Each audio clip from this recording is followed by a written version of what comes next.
He left me for a younger woman, but karma didn't take long. The morning Richard told me he was leaving, I was arranging fresh peonies in the crystal vase his mother had given us for our 20th anniversary. Pink and white blooms so perfect, they looked artificial, their petals still kissed with dew from the garden. I remember thinking how beautiful they were, how alive, even as my marriage was dying. In the next room where my husband sat rehearsing his speech. Sarah, we need to talk. 4 words. That's all it took to shatter 23 years.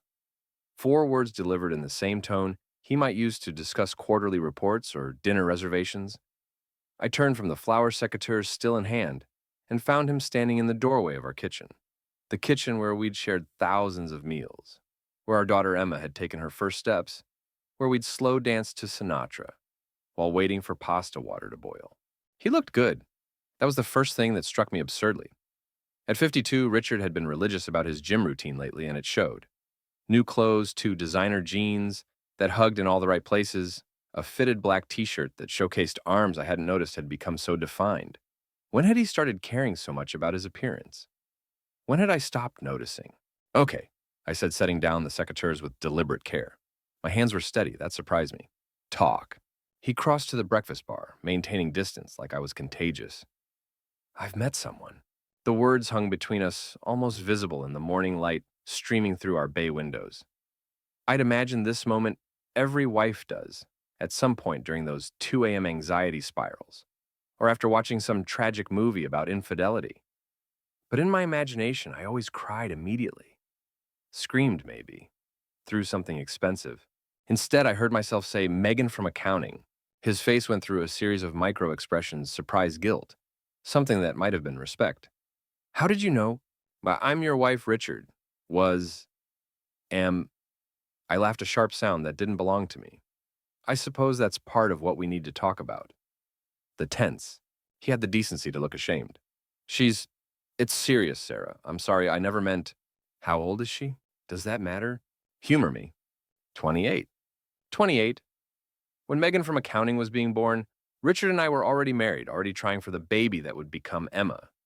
When Megan was learning to walk, I was learning to juggle motherhood with my career. When Megan was graduating high school, Richard and I were renewing our vows in Hawaii, promising each other forever all over again. She must be very special, I said, my voice steady as my hands, to be worth throwing away 23 years. Don't do that. He stepped closer, then thought better of it. Don't make this about age. She understands me, Sarah. She sees me. When's the last time you really looked at me? When's the last time we talked about something other than Emma's college fund or the mortgage or whose turn it was to call the plumber? I wanted to remind him about last Tuesday when we'd spent an hour planning our trip to Barcelona, the one we'd been promising ourselves for years. I wanted to mention Sunday morning when we'd made love slowly, quietly, beautifully, even if it had been the first time in 3 weeks. I wanted to show him the birthday card I'd already bought for him, the one that played our song when you opened it, the one I'd hidden in my underwear drawer, with the cologne he'd mentioned wanting. Instead, I said, "You're right." That stopped him cold. What? You're right, we became roommates, business partners, co-parents. I moved to the sink, began washing my hands. The peonies watched from their vase, indifferent to devastation. When do you want to move out?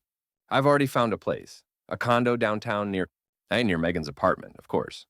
I dried my hands on the dishcloth Emma had made in middle school home economics, the one with the crooked embroidered sunflowers. How long has this been going on? 6 months. 6 months. I counted backward. January. The month he'd started working late. The month he'd joined that new gym. The month he'd stopped complaining about his back pain and started smiling at his phone. Now, Emma doesn't need to know the details, I said. Not about Megan, not yet. Agreed. He looked relieved, as if he'd expected this to be harder. As if 23 years could be dissolved as easily as sugar in coffee. Sarah, I want you to know I never stopped caring about you. You're the mother of my child. I don't. I held up a hand. Whatever speech you've prepared, whatever hallmark sentiment you think will make this easier, just don't. You've made your choice. I'll have my lawyer call yours. He stood there for a moment, this stranger wearing my husband's face, carrying my husband's memories, breaking my husband's promises. Then he nodded once and left. I heard him in the bedroom packing. Heard the wheeze of the closet door that we'd been meaning to oil for 3 years. Heard the zip of suitcases I'd bought him for Christmas. When the front door closed behind him for the last time, I sat down at the breakfast bar and stared at the peonies. They really were beautiful. perfect even. But peonies I remembered from my grandmother's garden only bloom for a week or two. Then they're gone, leaving nothing but stems and the memory of beauty. I didn't cry that morning. Not when I called Emma at college and heard her world shatter through the phone. Not when I changed my relationship status on Facebook and watched the sympathy pour in. Not when I found the engagement ring receipt in his desk drawer, not for me, but for her. A 2-carat solitaire. An upgrade from the modest quarter carat he'd given me all those years ago when we were young and poor and so certain that love could survive anything. I cried that night, though.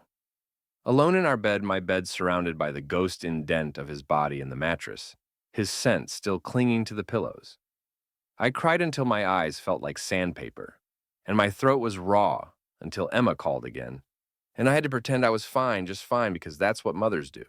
The first sign that Karma was paying attention came 3 weeks later. I was at Whole Foods standing in the checkout line with my cart full of single-person meals, the saddest groceries in the world, all portion-controlled and individually wrapped. The woman behind me was on her phone loud enough for everyone to hear. "Girl, you won't believe what happened at the office today. You know that new couple, Richard and Megan. The May-December romance everyone's been talking about. Well, apparently Megan's been texting her ex. Derek caught them in the supply closet, and it was not a professional meeting, if you know what I mean. My hands froze on my credit card. The cashier was saying something about whether I wanted cash back, but all I could hear was the woman behind me laughing. I know, right? The man left his wife for her. His wife of like 20 years or something. And not even a month later, she's already shopping around. These young girls, I tell you, they get bored so fast. I left my groceries at the register. Just walked out, got in my car, and laughed until my stomach hurt. Not because I was happy, I wasn't. Not because I wanted him back. I was surprised to find I didn't. But because the universe has a sense of humor darker than mine. And sometimes that's the only thing that makes sense. That's the only. The second sign came a month after that. Emma called me, her voice careful in that way it had been since the divorce. "Mom, I had lunch with Dad today." "That's nice, honey. How is he?" I was proud of how normal I sounded, like I was asking about the weather. "He's, I don't know, different. Tired, maybe." He kept checking his phone and he looked upset. When I asked about Megan, he changed the subject. "Maybe they're just going through an adjustment period." I offered generous in my growing indifference. "Maybe. Oh, and Mom, this is weird, but he asked if you were dating anyone." I paused in folding laundry, another chore that was surprisingly easier now that it was only my clothes. "What did you tell him?" "The truth, that I didn't know. Are you?" Was I? There had been coffee with Mark from my book club, the one who'd been quietly divorced for 2 years and had kind eyes. There had been dinner with my attorney's brother set up by mutual friends who meant well. There had been drinks with a man from the dating app Emma had insisted I download, though we'd both known within 10 minutes it wouldn't go anywhere. "I'm figuring things out," I told her, which was true enough. The third sign was less subtle. Richard called on a Tuesday afternoon, his number lighting up my phone for the first time since the lawyers had finished dividing our life into his and hers columns. "Sarah, do you have a minute?" I was at my desk working on a presentation for the promotion I'd finally decided to pursue, now that I didn't have to coordinate my career moves with anyone else's. "What do you need, Richard?" Christ, this is awkward. "I need to ask you something. About Megan." I minimized my PowerPoint, gave him my full attention. I'm not sure I'm the right person for relationship advice, considering. Did you ever feel like I was suffocating, like I was too much? I thought about all the times he'd texted to check where I was, who I was with. The way he'd sulked when I'd had girls' nights. The questions about male colleagues, the jealousy over friendships that predated him. I'd found it flattering at 25. By 45, it was exhausting. "Yeah," I said simply. Silence. Then, "She's 28, Chura." 28. She has friends I've never met, goes to clubs where I'm older than the bartenders. She posts everything on Instagram, everything. Do you know how many men comment on her pictures? Do you know how it feels to see your girlfriend's ex-boyfriend liking her bikini photos at 2 a.m.? No, I said I don't. Because I was married to you, Richard. Because I chose you over all those other options every day for 23 years. Until you decided I was too old to be worth choosing back. That's not. He stopped. Started again. She wants to go to Coachella. Coachella Sarah. I had to Google what that was. Her friends all think I'm creepy. They call me Megan's dad behind my back. Sometimes, not even behind my back. "I'm sorry you're having a hard time," I said and meant it. Not because I wanted him to suffer, but because suffering is part of growth, and Richard had been overdue for some growing. I made a mistake. The words rushed out like they'd been building pressure. Sarah, I made a terrible mistake. You and I, we could talk. We could go to dinner without you taking 30 selfies. We had inside jokes, we had history, hadn't I interrupted, past tense? You were the one who was so concerned about grammar, remember? He was quiet for so long, I thought he'd hung up. Then, I'm an idiot. Yes, I agreed, but not for the reasons you think. What do you mean? No, you're not an idiot for falling for someone younger. You're an idiot for thinking that younger meant better, for thinking that new meant improved, for thinking that just because something's shinier, it's more valuable. I looked at my left hand at the pale band of skin where my wedding ring used to live. You're an idiot for not realizing that some things get better with age, like wine, like cast iron skillets, like women who've learned exactly who they are and what they want. Sarah, I have to go, Richard. I have a date tonight. It wasn't true, but it would be soon. Mark had texted earlier something about a new Thai place that had opened downtown. Maybe I'd say yes this time. Maybe I'd wear the red dress I'd bought last week, the one that would have made Richard ask where I thought I was going dressed like that. A date, he sounded lost. With who? And someone who thinks I'm exactly the right age. Goodbye, Richard. I hung up before he could respond, blocked his number before he could call back. Through my office window, I could see people hurrying along the sidewalk, everyone on their way to somewhere important. I'd been one of them that morning, hurrying to a job I loved, a life I was building, a future that was entirely mine to shape. The karma wasn't in Megan cheating on him, though, that had been poetic. It wasn't in his realization that he'd traded depth for surface, though that was satisfying. The real karma was simpler. I was thriving.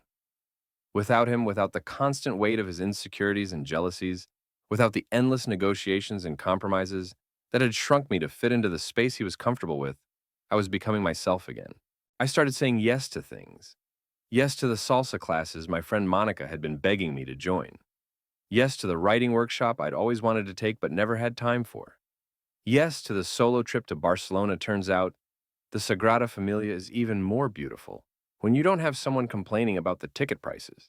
Emma noticed the change. You seem different, Mom. Happier. We were having lunch at our favorite cafe, the one Richard had always said was overpriced. I am happier. I admitted, surprising myself with the truth of it. I forgot who I was for a while there. It's nice to remember. Dad seems miserable, she said, carefully testing the waters. I'm sorry to hear that. He and Megan broke up, like really broke up. She's already dating some cryptocurrency guy her age. I focused on my salad, on the way the sunlight caught the olive oil. He asked if you'd consider counseling.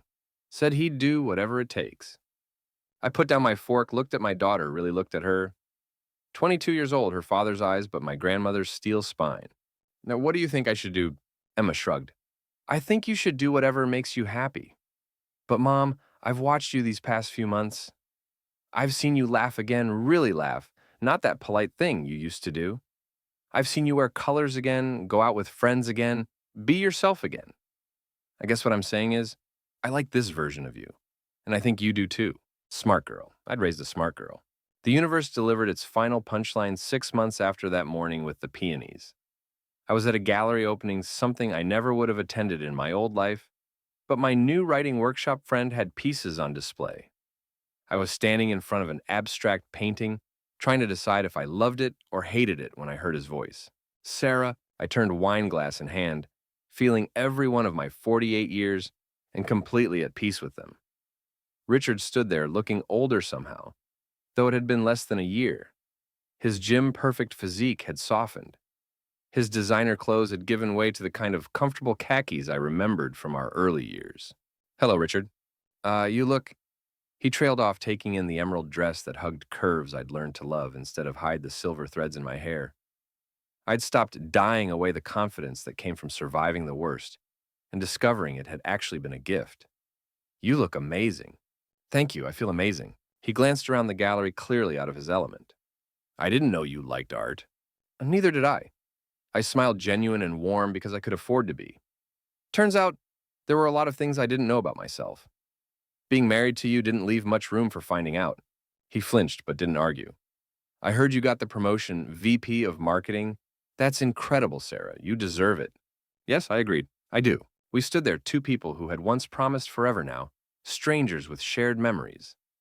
I waited for the pain, the anger, the urge to punish him with words. Instead, I felt only a quiet gratitude. He had broken my heart, yes, but in breaking it, he'd set me free. I should go, he said finally. I wanted to say I'm sorry for all of it, for being too stupid to see what I had until it was gone. We all make choices, Richard. You made yours. I made mine. It worked out exactly as it was supposed to. He looked like he wanted to say more, but Mark appeared at my elbow, hand gentle on my back. Everything okay here? Mark asked, his tone friendly but protective. Everything's perfect, I said, meaning it. Mark, this is Richard, Richard Mark. They shook hands, these two men who had loved different versions of me. Richard's face went through a series of expressions as he processed Mark's solid steady. Mark, who brought me coffee in bed and thought my laugh lines were beautiful, who read my writing with genuine interest and had never once asked me to be less than I was. I should let you get back to your evening, Richard said. It was good to see you, Sarah. You really do look happy. I am, I said. I hope you find that too, Richard. I really do. He walked away, shoulders bent like he was carrying something heavy. Maybe he was. Maybe he'd carry the weight of his choices forever, or maybe he'd eventually set it down and learn from it. Either way, it wasn't my burden anymore. Old friend Mark asked, steering me toward another painting. Something like that, I said, leaning into his warmth. The truth was more complicated, of course. Richard wasn't a friend. He was a lesson. A 23-year education in what happens when you love someone more than you love yourself. When you make yourself smaller to help someone else feel bigger. When you ignore red flags because you're too invested in the life you've built to admit it's constructed on shaky ground. But he was also the father of my daughter, the man who'd held my hand through labor, who'd danced with me at 100 weddings, who'd known my body and my dreams and my fears. That history didn't disappear just because our future had. The peonies died within a week, I found myself saying. Mark looked confused. What? The morning Richard left. I'd cut fresh peonies from the garden. They were so beautiful, so perfect. But they died within a week. I remember being devastated about those stupid flowers, like they were a sign that nothing beautiful could survive in that house anymore. And now, I thought about my apartment, smaller than the house, but entirely mine. About the succulents lining my windowsill, hardy and green and impossible to kill. About the art on my walls chosen because I loved it, not because it matched the decor. About the life I'd built, from the ashes of my marriage, imperfect, sometimes lonely, but authentic in a way my old life had never been. Now I know that some things are meant to be temporary. They're beautiful while they last, and when they're gone, you plant something new, something that fits who you've become, not who you used to be. Mark squeezed my hand and we moved through the gallery together, talking about art and life and the weekend trip we were planning to the coast. My phone buzzed in my purse, probably Emma, sending me funny memes like she'd started doing again, now that I wasn't a sadness she had to tiptoe around. Later that night, alone in my apartment, I thought about karma. Not the vengeful kind that had sent Megan into another man's arms, or the poetic kind that had left Richard lonely and regretful. The real karma was simpler and more profound. We get what we choose. Richard had chosen youth over wisdom, novelty over depth, fantasy over reality. And he'd gotten exactly what he'd chosen, a young woman, who was also choosing, who had her own options and appetites and wandering eye. I had chosen too, though it hadn't felt like it at the time. I'd chosen to survive the betrayal without becoming bitter. I'd chosen to see his leaving not as a rejection, but as a release. I'd chosen to rebuild rather than simply recover, to become, rather than just endure. The karma wasn't that he'd suffered and I'd thrived, though. That had been a satisfying subplot. The karma was that we'd both gotten exactly what we'd put into the universe. He'd valued the superficial and ended up with a relationship as deep as a puddle. I'd finally valued myself and ended up with a life that reflected that worth. My phone lit up with a text from Emma. Mom, you awake? I just wanted to say I love you, and I'm proud of you, that's all. I smiled, typed back, love you too, sweetheart, more than all the stars. It was our thing, Emma and me. Had been since she was little and afraid of the dark. I'd tell her I loved her more than all the stars, and she'd fall asleep counting them safe, in the knowledge that the number was infinite. Richard had left me for a younger woman, but in doing so, he'd given me something Megan could never compete with, myself. At 48, I was younger than I'd been at 35, more beautiful than I'd been at 25, more alive than I'd been in years. The karma hadn't taken long because karma isn't about punishment or reward. It's about truth. And the truth was simple. You can't trade in a real woman for a fantasy. and expect the story to end well. You can't build happiness on someone else's heartbreak. You can't find yourself in someone else's arms when you've never been comfortable in your own skin. But you can survive betrayal and come out better for it. You can build a life from the ground up at any age. You can learn to love yourself so fiercely that someone else's inability to see your worth becomes irrelevant. That's not karma taking its course. That's just life doing what life does, teaching us who we are through what we survive, showing us what we're worth through what we're willing to accept, revealing what we're capable of when we stop letting someone else define our limits. The peonies had died, yes, but I was still blooming. And that more than any cosmic justice or poetic revenge was the best karma of all.